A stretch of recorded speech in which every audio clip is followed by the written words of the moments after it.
Or with Russia? What are you talking about? No, I agree. That should be the ultimate option. Never to say that you won't use the military option, because that gives Putin an extra card to play with. Yeah. Well, some support.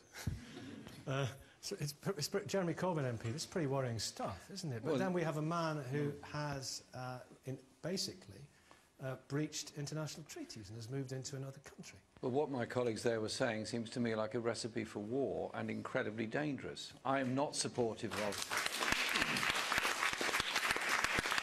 I'm not supporting... You got more support than they did. I'm not supporting of Russian military action. Yeah. And I do think there has to be a peace process, and there has to be a process of demilitarisation, sticking to the original non-nuclear agreement. But I'd also say this: the hypocrisy of the West is unbelievable on this. Where was the legality in the war in Iraq? Where was the legality of so many of the other interventions that have been made elsewhere?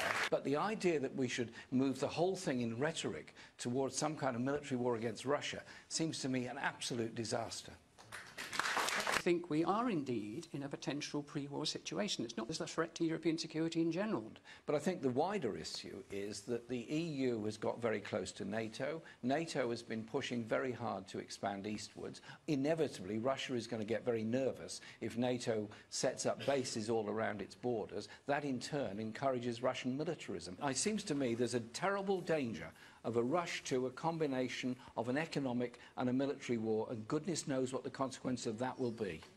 Goodness knows.